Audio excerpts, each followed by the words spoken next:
Population ecology. Population ecology क्या होते हैं? That is the study of population in relation to their environment is called population ecology. Population क्या होती है?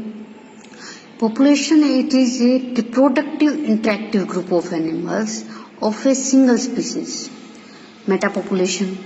Metapopulation is numerous small population connected to each other is called metapopulation. Demography is, what is demography? Demography जो होती है that is the study of parameters of human population. Their change over time and predict of future changes is called the demography. Population characteristics. So there are 5 population characteristics. First one is the population density. Second is the natality or birth rate. Third is mortality or death rate. Fourth, growth hormone, and fifth is the distributions. First one, population density. Population density is the number of individuals present in particular area is called the population density. For microscopic animals, it is the biomass per unit volume. Example like population density, जैसे हम कहते हैं कि मुंबई और दिल्ली की density काफी populated है, उसमें हम कहते हैं कि 330 पीपल्स पर किलोमीटर इतने जो हैं पीपल रहते हैं, तो that is the population density. तो इसमें भी जो आपकी है 2 टाइप की पॉपुलेशन डेंसिटी आती है। First is the crude density, second is specific और इकोलॉजिकल डेंसिटी। क्रूड डेंसिटी जो होते हैं तो डेंसिटी पर टोटल स्पेस, यानी कि कहने का मतलब हम ये कहेंगे कि हमारे पास जैसे भिवानी है, भिवानी का आप कह लो टोटल एरिया जो है आप क्या कहेंगे अबाउट 1000 हेक्टेयर मान लेते हैं, ठीक है। तो हम क्या कहेंगे 1000 हेक्टेयर में कितनी डेंसिटी है, तो कितनी भी हो सकती है, आपकी 100 भी हो सकती है, आपकी जो है 200 भी हो सकती है, कहीं पे ज्यादा हो सकती है, कहीं पे कम हो सकती है। तो ओवरऑल जो डेंसिटी होगी that is the crude density. लेकिन स्पेसिफिक और इकोलॉजिकल डेंसिटी में क्या होता है, that is the density habitat space. Habitat का मतलब होता है जहाँ पे इंसान रहता है या कोई जीव जो भी है, कोई एनिमल्स रहता है, तो डेंसिटी पर हैबिटेट यानी कि हमारा कितना एरिया अवेलेबल है, ठीक है, यानी कितना हमारी डेंसिटी है और वहां पे कितनी एक्चुअली कॉलोनाइज्ड है। तो हम कहते हैं कहीं पे डेंस है, जैसे कि दिल्ली कहा कि वेरी डेंस, तो वहां पे भी ये कहीं स्पेसिफिक बहुत ज्यादा है पॉपुलेशन, ठीक है। जैसे करोल बाग में हम मान लेते हैं कि वहां पे 500 पीपल जो होते हैं पर किलोमीटर के हिसाब से रहते हैं, ठीक है। तो दैट इज द स्पेसिफिक। लेकिन वहीं पे हम कहेंगे कि आपके जो है दिल्ली हट में, ठीक है, 300 पीपल जो है पर किलोमीटर रहते हैं, तो दैट इज द स्पेसिफिक, यानी कि आप स्पेसिफिक वॉल्यूम में इतने बंदे रहते हैं, तो इसको बोलते हैं हम स्पेसिफिक या ecological density. Factor affecting population density, तो एक डिफरेंट फैक्टर आते हैं। फर्स्ट आता है रिसोर्स अबंडेंट, यानी कि रिसोर्स का मतलब है आपके फूड कितनी है, लाइट कितनी है, उन सब की कितनी अवेलेबिलिटी है। तो अगर ज्यादा रिसोर्स यूज हो रहे हैं तो वहाँ पॉपुलेशन ज्यादा होगी, और जहाँ पे रिसोर्सेज कम है, कम अवेलेबल है और कम यूज हो रहे हैं, तो वहाँ जो पॉपुलेशन हो डेंसिटी होगी वो कम होगी। देन सेकंड आता है साइज ऑफ इंडिविजुअल, ठीक है। स्मॉल साइज होगा तो हाई पॉपुलेशन होगी, लार्ज साइज होगा तो लो पॉपुलेशन है। एग्जाम्पल के तौर पे हम ये कहते हैं स्मॉल साइज है, ठीक है, यानी कि आप ये कहते हो कि चूहे वगैरह है, या फिर आप बैक्टीरिया कह सकते हो, आप वायरसेस कह सकते हो, तो उनकी पॉपुलेशन स्मॉल एरिया में भी बहुत ज्यादा होती है। लेकिन जैसे हम कहते हैं एलिफेंट हुआ, टाइगर हुआ, ठीक है, तो इनका साइज होता है बड़ा होता है, तो इनकी पॉपुलेशन एज कम्पेयर टू हम कहेंगे रेट वगैरह जो होती है कम होती है। तो इसका मतलब ये है कि जो साइज होता है वो इफेक्ट करता है पॉपुलेशन डेंसिटी। थर्ड वन आपका आता है length of time a species live in area, ठीक है, किसी एरिया में कोई स्पीसीज कितनी रह रही है। अगर वो ज्यादा टाइम के लिए रह रही है तो हाई पॉपुलेशन होगी, और अगर वो कम टाइम के लिए रह रही है तो वो लो पॉपुलेशन होगी। देन नेक्स्ट वन आपका था सोशल ऑर्गेनाइजेशन। अगर सोशल ऑर्गेनाइजेशन कम्प्लेक्स है तो हाई पॉपुलेशन होगी, और सोशल ऑर्गेनाइजेशन अगर सिंपल है तो आपकी जो है लो पॉपुलेशन होगी। Then calculation of population density. तो मार्क रेप्चर थ्योरी जो है इसकी हम पॉपुलेशन डेंसिटी कैलकुलेट करने के लिए यूज करते हैं। एग्जाम्पल के तौर पे मोर्थ डेंसिटी इन फॉरेस्ट, ठीक है, फिश पॉपुलेशन इन पोन्स, लेकिन ये जो आपकी है स्टैंडर्ड नहीं मानी जाती। तो आपकी इसमें क्या होता है, लिंकन इंडेक्स जो है काउंट किया जाता है। लिंकन इंडेक्स जो होता है total population index divided by number of individual capture in sample S1 at time T1 is equal to number of individual captured in sample S2 at time T2 divided by number of marked individual captured in sample S2 at time 2। तो इस Lincoln जो आपकी capture theory है इसकी कुछ junction मानी गई है। पहले होमोलोगस डिस्ट्रीब्यूशन, यानी कि वहां पे एक ही टाइप के जो होंगे इंडिविजुअल को हम काउंट करेंगे और उसमें दोनों ही हम जो है मार्क्ड और अनमार्क्ड काउंट करेंगे। दूसरी क्लोज पॉपुलेशन होगी, यानी कि ना तो उसमें नेटिलिटी, मोर्टेलिटी और माइग्रेशन ये जो है हम कंसीडर करेंगे, तो यानी कि क्लोज पॉपुलेशन। फिर आपका आता है मार्किंग डज नॉट चेंज, यानी कि अगर हम कोई चीज एक बार कैप्चर कर लेते हैं वो दोबारा चेंज नहीं होगी, ठीक है, तो वो एज ए हम प्रोबेबिलिटी उसको जो है काउंट करेंगे। एग्जाम्पल के तौर पे लेते हैं कि एक पॉन्ड है जिसमें 600 फिशेज कैप्चर्ड किए गए और उनको मार्क किया गया, फिर उनको जो पॉन्ड में रिलीज कर दिया गया। कुछ दिन के बाद जो 1500 फिशेज कैप्चर कर दी गई, ठीक है, जिनमें से हमने देखा कि 500 ऑलरेडी मार्क्ड थी, तो हम कहेंगे टोटल फिश कितनी है, ठीक है। तो उसी के बाद आते हैं कि जो S1 में, यानी कि जब पहले हमने सैंपल में काउंट किया तो उस टाइम जो थी 600 फिशेज पकड़ी थी, जबकि S2 के टाइम हमने 1500 पकड़ी थी। जब हमने देखा कि जो मार्क किया हुआ है, ठीक है, टी टाइम पे, तो वो 50 हमें पकड़ेगी, तो x हमारी क्या आएगी, x अपॉन में 600 इक्वल टू 1500 डिवाइडेड बाय 50, ठीक है। तो x हमारा कितना हुआ, 1500 multiply by 50 divided by 600, it is 18,000। Then next आता है नेटिलिटी यानी बर्थ रेट। तो बर्थ रेट जो होता है रिप्रेजेंट करता है कि पॉपुलेशन कितनी इंक्रीज हुई through reproduction in unitary organism और एनिमल्स। प्लांट पॉपुलेशन जो होती है मॉड्यूलर होती है और रिप्रोडक्टिव जो मोस्टली होते हैं वो एसेक्सुअल मेथड के थ्रू होती है। तो मैक्सिमम नेटिलिटी या फेकेंडिटी, ठीक है, तो maximum reproductive output potential of an organism over its lifetime, limited by only physiological factors under ideal conditions, ठीक है। तो ये कहता है मैक्सिमम जो नेटिलिटी होती है वो एक आइडियल कंडीशन में कितनी रिप्रोडक्शन हो सकती है, कितनी मैक्सिमम बर्थ रेट हो सकता है, तो ये जो होती है कांस्टेंट मानी जाती है। सेकेंड आता है आपका रियलिस्टिक नेटिलिटी या इकोलॉजिकल नेटिलिटी या फर्टिलिटी, ठीक है। तो ये क्या होती है, ये एक्चुअल रिप्रोडक्टिव परफॉर्मेंस होती है फीमेल की, ठीक है, जिसमें हम इन्वायरमेंटल कंडीशन भी कंसीडर करते हैं। तो इसमें जो पॉपुलेशन होती है वो कांस्टेंट नहीं होती। तो अंडर इन्वायरमेंटल कंडीशन फेकेंडिटी या fertility is much lower than the due to environmental resistant. Environmental resistant के कारण जो होती है एक्चुअल फर्टिलिटी जो होती है कम हो जाती है। फैक्टर अफेक्टिंग नेटिलिटी, तो कौन कौन से फैक्टर हैं जो नेटिलिटी यानी बर्थ रेट को जो है इफेक्ट करते हैं। फर्स्ट आता है ब्रूड साइज या क्लच साइज, ठीक है, number of individual born in single reproductive events, कि एक सिंगल रिप्रोडक्टिव इवेंट में कितने होते हैं। जैसे हम कहते हैं वुमेन में 1 होता है, आपके जो अदर एनिमल्स है उसमें जैसे कि लॉयंस वगैरह होते हैं 2 to 3 होते हैं, पिग्स के जो होते हैं वो हम कहते हैं कि 10 to 12 होते हैं। तो that is different to different animals. Second आपका आता है age of first reproductive event, कि आपकी जो पहले रिप्रोडक्टिव इवेंट कब हुई, कि अर्ली स्टेज में होगी तो हाई नेटिलिटी होंगी, पोस्टपोन्ड होगी यानी कि लो नेटेलिटी होगी। अगर हम वुमेन की बात कहते हैं तो पहले के हम कहते थे कि जो है चाइल्ड मैनेज की जाती है, तो उस टाइम जो बच्चे भी बहुत ज्यादा हो जाते हैं, तो दैट इज अर्लियर। तो कहने का मतलब है कि अगर अर्लियर स्टेज में जो है रिप्रोडक्टिव इवेंट होती है पहली, तो हाई नेटेलिटी होती है, और पोस्टपोन यानी कि जितने लेट एज में होंगे तो नेटेलिटी रेट भी लो होगी।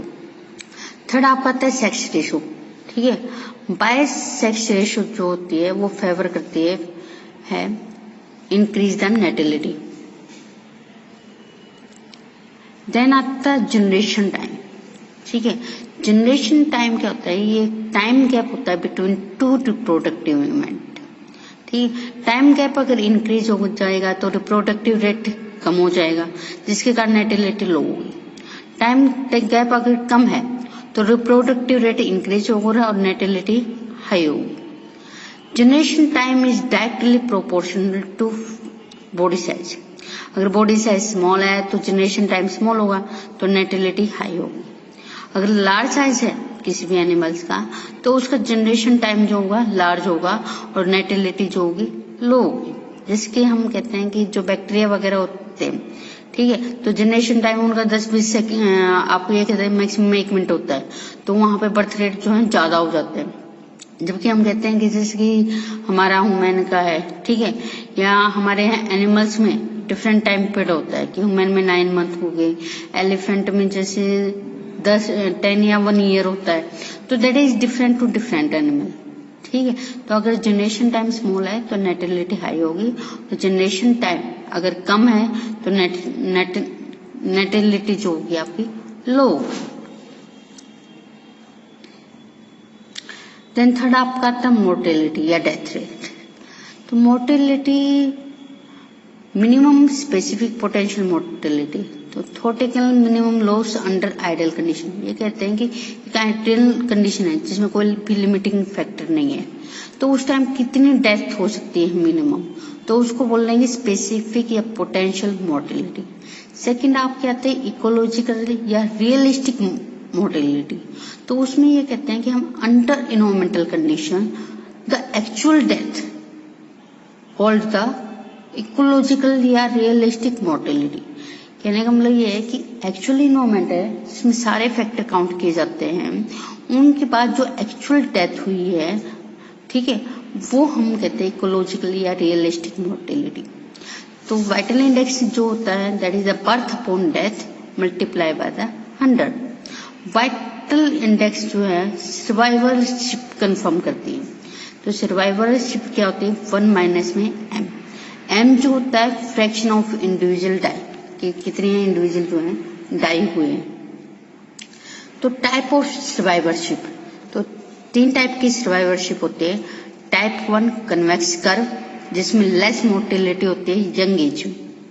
सेकेंड आपका आता है डायगोनल कर्व, जिसमें कांस्टेंट मोर्टेलिटी होती है थ्रू आउट द लाइफ, ठीक है। थर्ड आपका आता है थर्ड टाइप में कॉनकेव कर्व, जिसमें मोर मोर्टेलिटी होती है यंग एज। रिमेंबर टाइप 1 में यंग एज में मोर्टेलिटी कम होती है, जबकि टाइप 3 में मोर्टेलिटी जो होती है यंग एज में ज्यादा होती है। तो टाइप 1 जो होती है आपकी, जैसे कि हमने कहा कि टाइप 1 जो होती है कन्वेक्स शेप की होती है, यंग एज में मोर्टेलिटी जो आपकी कम होती है, high degree of parental care होती है, इसमें लार्ज साइज ऑर्गेनिज्म होते हैं, इन इटीरोपेरस एनिमल्स होते हैं। एग्जाम्पल के तौर पे हम लेते हैं डाल माउंटेन शिप और ह्यूमन डियर, ठीक है। तो ये 3 डिफरेंट एग्जाम्पल है। सेकंड आपका आता है diagonal shape curve. Diagonal shape curve में कांस्टेंट मोर्टेलिटी होती है एट ऑल एज ग्रुप, तो इसमें डेथ रेट जो है कांस्टेंट होता है। Age specific survival is constant, not particular, ये पर्टिकुलर होती नहीं है एक्चुअली में, ये ओनली जस्ट जो है मॉडिफाइड कर्व होते हैं। तो सिग्मोइड कर्व जो होता है आपका रैट में, कैट में, डॉग और डियर में होता है। स्टेयर स्टेप कर्व, ये इंसेक्ट में और मॉस्किटो में पाए जाते हैं। थर्ड आपका आता है कॉनकेव कर्व, ठीक है। कॉनकेव कर्व में जो होते हैं मोर्टेलिटी जो होती है ज्यादा होती है यंग एज में, तो रिस्क ऑफ डेथ जो है डिक्रीज हो जाते हैं with age. Very low degree of parental care होती है, इसमें जो आपके होते हैं सिंपल पेरेस एनिमल्स होते हैं। तो एग्जाम्पल होते हैं fishes, ostrich, most of small size organism. तो फिशेज में जो होते हैं मोर्टेलिटी रिस्क जो होता है हाई होता है लार्वल स्टेज में। ऑस्ट्रिच में हाई मोर्टेलिटी होती है during free swimming larval stage में।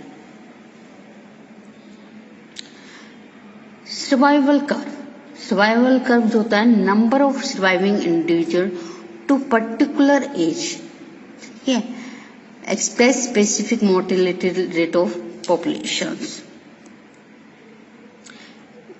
इटीरियोपेरेस एनिमल्स, जैसे कि हम आया था कि इटीरियोपेरेस जो होता है टाइप 1 में होता है और सिमिलपेरेस टाइप 3 में होता है, ठीक है। तो इटीरियोपेरेस एनिमल वो होते हैं जो ब्रीड करते हैं several times during course of their life time, ठीक है, यानी कि number of reproductive events in life span. Second आपका था semelparous animal breed only once during course of their life time, यानी कि एक ही अपने लाइफ टाइम में एक ही बार वो ब्रीड करते हैं। हियरिंग गिल्स जो होते हैं टाइप 3 टाइप का जो सर्वाइवलशिप होता है वो अडल्ट लाइफ में होता है, जबकि टाइप 2 में जो होता है वो अडल्ट स्टेज में होता है। जैसे कि ये वाला है, ठीक है, कर्व है ये। तो हम ये कहते हैं which of flowing represent risk of mortality, which curve the type 1 survivalship curve, ठीक है। तो रिस्क ऑफ मोर्टेलिटी जैसे हम कहते हैं कि भाई एज है तो एज जैसे जैसे बढ़ते वो डिक्रीज हो रही है। सेकंड में हमारा जो होता है आपका एज के साथ इंक्रीज हो रही है मोर्टेलिटी।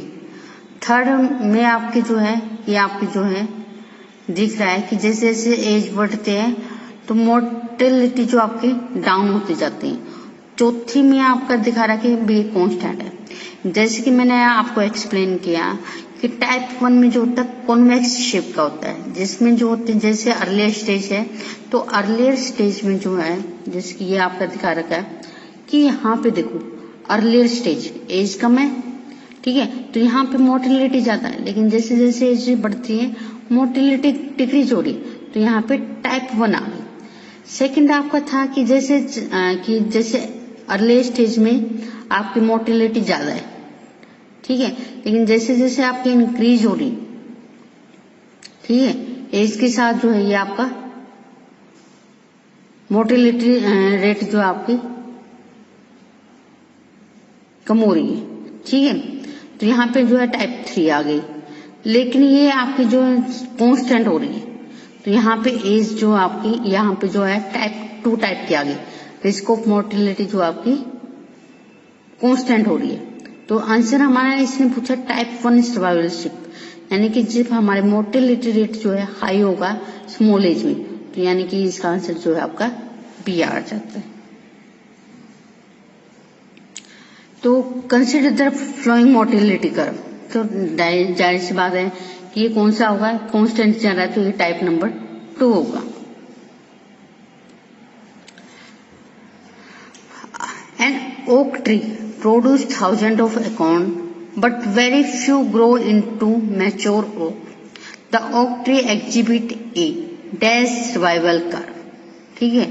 तो यहाँ पे जो है हमारा कौन सा होगा, यानी कि हाई मोर्टेलिटी किस में होगी, स्टार्टिंग स्टेज में होगी, ठीक है। तो यानी कि कौन सा हो गया आपका टाइप 3। नेक्स्ट आपका आता है mortality rate of organism flowing type 3 survival curve is fairly constant. जैसे मैंने कहा कि अगर डेथ रेट आपकी कांस्टेंट है तो वो टाइप 2 होगी, ठीक है। Higher in post reproductive type, यानी कि डेथ रेट अगर आपका, ठीक है, पोस्ट रिप्रोडक्टिव लाइफ में है तो टाइप 1 होगी।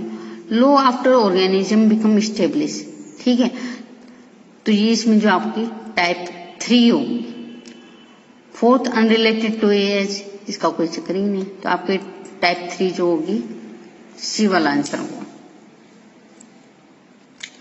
लाइफ टेबल, नेक्स्ट वन आपका आता है लाइफ टेबल। लाइफ टेबल क्या है, age specific account of mortality, ठीक है, कि एज के अकॉर्डिंग मोर्टेलिटी को अकाउंट करना, वो आपके लाइफ टेबल के बारे में बताता है। तो specific summary of survival pattern of individual is called life table, ठीक है। ये प्रोड्यूस की जाती है बाय कोहराट एनालिसिस। कोहराट क्या है? All individual born in a given time period is called the cohort. इसका बेनिफिट क्या है? पहला तो ये जो है tell why population density change over time, कि पॉपुलेशन डेंसिटी टाइम के साथ कैसे चेंज होती है, इसके बारे में बताता है। सेकंड कि use to determine how heavily population can harvest, कि अगर ज्यादा पॉपुलेशन है तो कैसे हार्वेस्ट कर जाते हैं। And which age group should be focus on over efforts to save rare species, और कौन सी स्पीसीज को हमें जो है सेव करना सबसे पहले जरूरी है, तो ये उसके बारे में बताता है। तीसरा क्या है कि कोहराट एनालिसिस जो होता है एनालाइज करता है till all of them die, कि जब तक वो मर नहीं जाते तब तक जो है कोहराट एनालिसिस होता रहता है। ठीक है, तो इसलिए जो ये एक्सपेरिमेंट होता है स्मॉल लाइफ स्पैन वाले जो पॉपुलेशन होते हैं उस पर किया जाता है।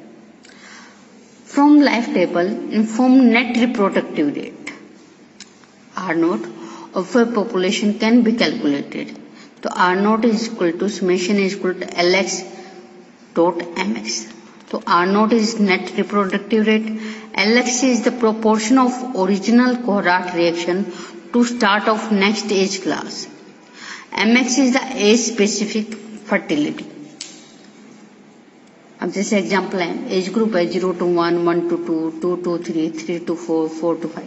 ठीक है, तो नंबर ऑफ लाइफ यानी कि NX जो है 0 to 1 में 100 थे, फिर 800, 500, 300, 200। तो उनमें से हम क्या कहते हैं, जब हम स्टार्टिंग में हुए तो DX यानी कि कितने जो डेड हुए, तो 1000 माइनस 100 यानी 200। ठीक है, कि 200 जो है स्टार्टिंग में मरे।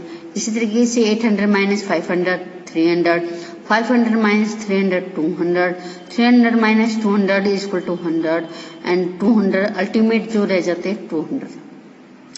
तो एज ऑफ सर्वाइवलशिप जो है LX। ठीक है, तो यानी कि स्टार्टिंग में जो तो सर्वाइवलशिप 1 मानी जाती है। ठीक है, तो उसके बाद जो है आपका कितना हुआ 0.8 यानी कि 800 डिवाइडेड बाय 1000 0.8।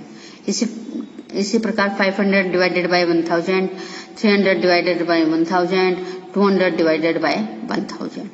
ठीक है, तो इस तरीके से आपकी LX यानी एज ऑफ सर्वाइवलशिप आ गई।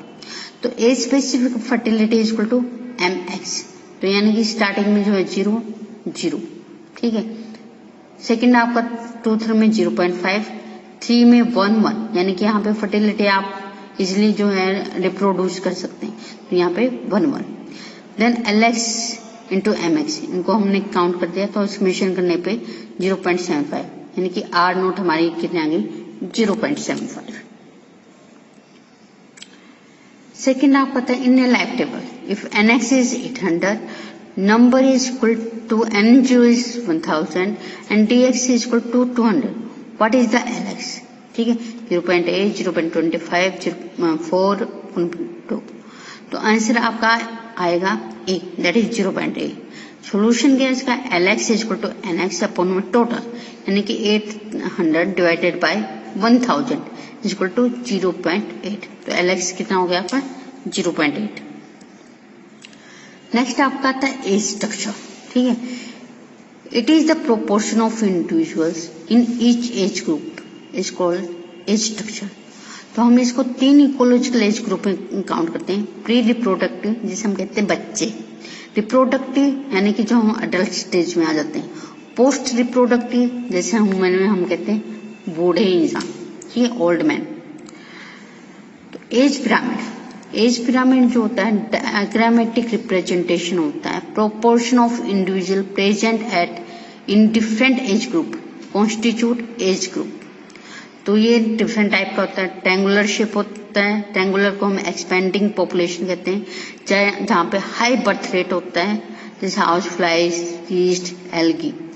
सेकंड आपका बेल शेप या स्टेबल पॉपुलेशन होता है।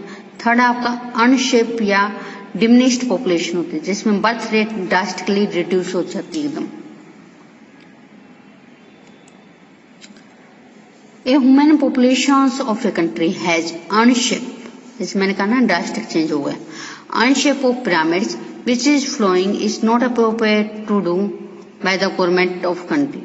Provide better health care, increase number of school, provide disabled friends, transport system, none of above. ये कह रहा है कि कोई अनशेप पिरामिड्स है, अनशेप में यानी कि ड्रास्टिक डेथ हो जाना पॉपुलेशन में, तो उस कंडीशंस में गवर्नमेंट को कौन सा काम नहीं करना चाहिए। जाहिर सी बात है बेटर हेल्थ केयर जो है प्रोवाइड करनी चाहिए, बिल्कुल करनी चाहिए, लेकिन यहाँ पे नंबर ऑफ स्कूल जो है इंक्रीज करते हैं तो इसका कोई रोल नहीं है पॉपुलेशन से रिलेटेड, तो ये नहीं हमारा दूसरा पॉइंट आना चाहिए। ठीक है, थर्ड आता है, नेक्स्ट आता है पॉपुलेशन फ्लक्चुएशन। तो पॉपुलेशन फ्लक्चुएशन क्या होता है, size and density of population is always constant stable, change is called population fluctuation. It's changed due to physical environment, interaction within populations, see interaction between closely related populations. तो दो type की variation pattern होते हैं, non fluctuating और cyclic fluctuating. Non fluctuating में जो होते हैं remaining static over the years, जैसे हम कहते हैं ना चाइना की जो आपकी पॉपुलेशन है वो स्टेबल हो गई, नॉन फ्लक्चुएट हो गई पिछले 20 साल में। साइक्लिक फ्लक्चुएटिंग यानी कि मे बी एनुअल और सीजनल, ये जो होते हैं एनुअल और सीजनल हो सकती है। एनुअल फ्लक्चुएशन जो होती है रेगुलर अप एंड डाउन होती है ओवर द ईयर। तो हम इसमें जो है S shape curve with regular drop in A population after peak. Second आपका आता है कॉज बाय इंट्रिंसिक फैक्टर या पॉपुलेशन डायनेमिक। एक्सट्रिंसिक फैक्टर यानी फिजिकल एनवायरनमेंट, ये किसी भी तरीके से होते हैं, इंटरनल या एक्सटर्नल किसी भी फैक्टर से हो सकते हैं। तो सीजनल या eruptive fluctuation, it does not change at regular interval, यानी कि ये सीजनल जो होते हैं आपके ये रेगुलर इंटरवल पे चेंज नहीं होती। Sudden exponential increase in population density in very short period of time followed by equal quick drop due to death and final return to normal or below normal level. इसमें क्या होता है seasonal और इनरप्टिव में, ये कह रहा है कि अचानक तो पॉपुलेशन इंक्रीज हो जाती है, ठीक है, फिर उसमें जो है डिक्रीज हो जाती है, मान लो अर्थक्वेक वगैरह आ गया, ठीक है, उसके बाद वो स्टेबलाइज हो जाती है। सेकेंड आपका आता है जे शेप कर्व फॉर्म, यानी कि आप दो टाइप के होंगे, एस शेप और आपके जे शेप। तो एनुअल फ्लक्चुएशन में आपके एस शेप होते हैं जबकि सीजनल में आपके जे शेप कर्व होते हैं। पॉपुलेशन ग्रोथ, जो पॉपुलेशन ग्रोथ होती है increase in population size depend on 3 factor. First है बायोटिक पोटेंशियल या reproductive potential, second environmental resistance, third is carrying capacity. तो बायोटिक पोटेंशियल या reproductive potentials inherent properties of population to increase under optimal condition environmental conditions is called reproductive potential, determined by the reproductive span, number of offspring produced per each birth. तो maximum reproductive potential when no limit, ठीक है, यानी कि biotic potential में ये है कि जब आपकी कोई भी कंडीशन नहीं है तो मैक्सिमम कितना रिप्रोड्यूस कर सकते हैं, that is the biotic potential.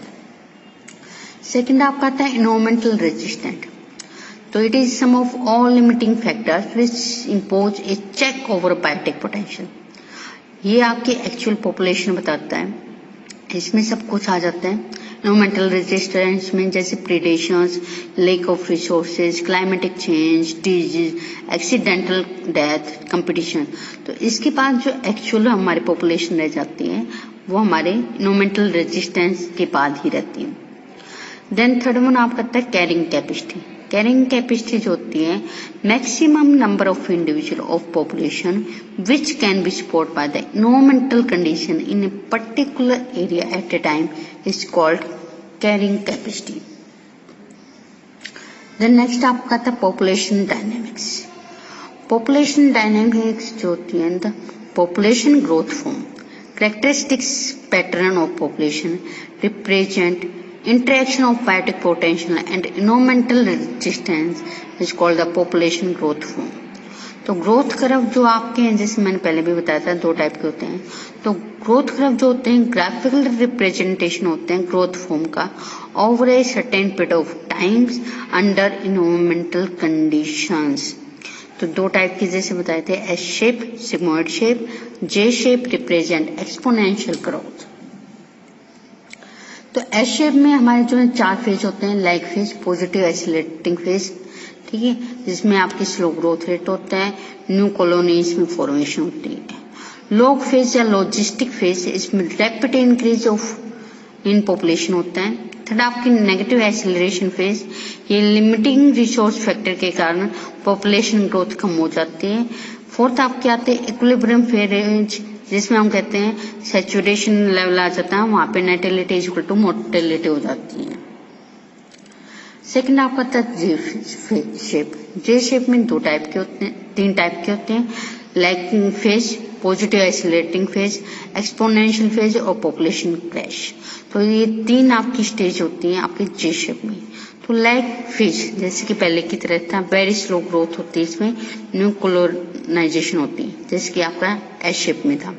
Exponential phase में जो होते हैं ग्रोथ रेट रैपिडली होती है, वेरी स्पीडली होती है बियॉन्ड कैरिंग कैपेसिटी. तो फिर कैरिंग कैपेसिटी जो आपका लिमिटेशन बन जाता है, और भी जो सोर्स होते हैं वो लिमिट हो जाते हैं.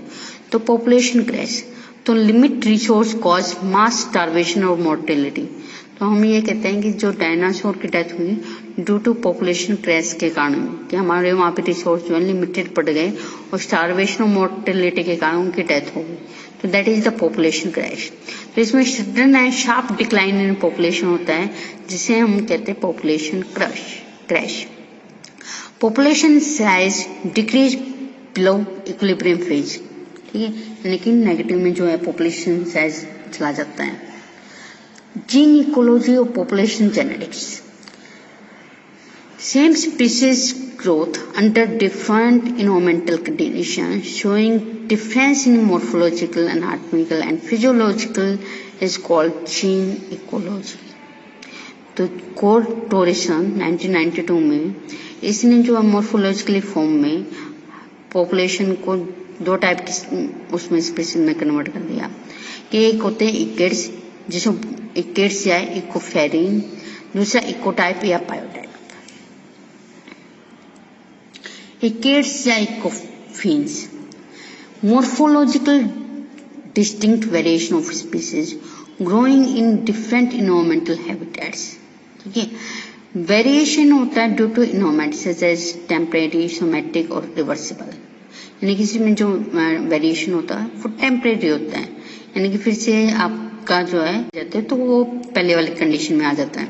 जैसे हम कहते हैं कि हमारे कश्मीर के बंदे, ठीक है, तो वहाँ पे लाइट कम होती है, अगर वो हमारे साउथ की तरफ चले जाते हैं तो उनकी स्किन पे जो है पैचेज हो जाते हैं.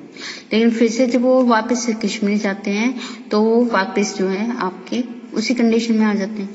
तो इस टाइप की जो वेरिएशन आपके इकेड्स में होते हैं. तो इसमें जो है जेनेटिक्स पे कोई इफेक्ट नहीं होता है, genetically not affected by the environment. Interfertiles and identical in their genetic pair. तो इसमें जो आपका फिजिकल वेरिएशन होते हैं. तो development of anthocyanin pigments in leaves, earlier initiation of flowers, इसके एग्जांपल है. जैसे यूफोर्बिया हटा है, ठीक है, तो यूफोर्बिया हटा ग्रास लैंड में जो होता है प्रोफ्यूज्ड ब्रांच और प्रोस्टेट टाइप का होता है, जबकि फुटिल में ये जो है कम्पैक्ट होता है, स्मॉल लीव्स होता है और क्रिस्टल टाइप का होता है. देन सेकंड आपका आता है इकोटाइप्स या बायोटाइप. इकोटाइप जो होता है आपका इकोलॉजिकल और physiological races of species in relation to different environmental condition. तो इसमें जो मॉर्फोलॉजिकल, फिजियोलॉजिकल या डेवलपमेंटली अडॉप्टेड होते हैं to live under different environmental condition. ये परमानेंट होते हैं और इरिवर्सिबल कंडीशन होते हैं, जैसे हम ह्यूमन्स में कह सकते हैं. ठीक है, तो ह्यूमन्स में हमारे स्किन कलर की होती है कि इंडिया में स्किन कलर आपका जो है हर टाइप का मिलेगा, कि साउथ में डिफरेंट है, नॉर्थ में डिफरेंट है. इसी तरीके से वुमेन का हम कहेंगे चाइना के पीपल जो होते हैं उनकी डिफरेंट वेरिएशन होती है, इंग्लैंड वालों की डिफरेंट होती है, अमेरिका वालों की डिफरेंट होती है. तो दैट इज द डिफरेंट, ठीक है। और हम साउथ अफ्रीका के कहते हैं भाई वहाँ पे जो पीपल होते हैं वो थोड़े काले होते हैं, वेरी डार्क कलर, ठीक है। तो दैट इज द वेरिएशन, जो आपकी मोर्फोलॉजिकल भी चेंज नहीं होता, फिजियोलॉजिकली भी चेंज नहीं होता, ठीक है। तो इसमें जो है परमानेंट है और रिवर्सिबल कंडीशन रहती है उनकी। तो जेनेटिकली ये डिस्टिंक्ट होते हैं बट इंटरफर्टाइल फॉर्म, यानी कि ये इंटरफर्टाइल नेचर के होते हैं। Change due to natural and discriminate selection from pool of genetics variations, ठीक है। ओरिजिनेट बाय, इनमें जो ओरिजिनेशन होता है, वेरिएशन जो होता है वो म्यूटेशन, हाइब्रिडाइजेशन या chromosomal change in pattern ecological so great ability of adaptation, इसमें अडेप्टेबिलिटी इनमें जो है ज्यादा होती है। जैसे कि यूफोर्बिया थाइमिफोलिया, ठीक है, रेड पॉपुलेशन है तो उसमें 1 पेयर ऑफ डोमिनेंट एलील होता है, ग्रीन पॉपुलेशन जो होता है 1 पेयर ऑफ रिसेसिव एलील होता है। तो इसका सिग्निफिकेंट क्या होता है आपका, ठीक है। पहला तो ये इवोल्यूशन शो करता है न्यू इकोटाइप की। सेकंड जो है help to extend and spread to new area. Third यानी कि अडेप्टेशन, ठीक है, help to extend and spread to new area, यानी कि अडेप्टेशन में हेल्प करता है। थर्ड आपका आता है help in study of evolution, evolution की स्टडी में हेल्प करता है by marking morphological variation in this. अब डिफरेंट क्या है इकेट्स और इकोटाइप में, ठीक है। इकेट्स और इकोटाइप में क्या डिफरेंस है? फर्स्ट आपका आता है वेरिएशन ड्यू टू इन्वायरमेंट, तो इकेट्स में आपका टेम्परेरी सोमेटिक होता है और रिवर्सिबल होता है, जबकि इकोटाइप में परमानेंट और इरिवर्सिबल होता है। जेनेटिक वेरिएशन इकेट्स में नहीं होती जबकि इकोटाइप में होती है।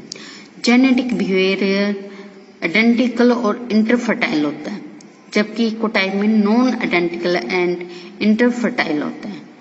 अडेप्टेशन पावर टू इन्वायरमेंट जो होती है लेस होती है आपकी इकेट्स में बट रिवर्सिबल होती है, ठीक है, जबकि इसमें मोर अडेप्टिव होती है इन ऑफस्प्रिंग। इवोल्यूशनरी इफेक्ट इकेट्स में नहीं होता जबकि इकोटाइप में होता है। Environmental adaptation morphological, physiological and developmental, ठीक है, जबकि आपके इकोटाइप में मोर्फोलॉजिकल, फिजियोलॉजिकल एंड जेनेटिकली होता है।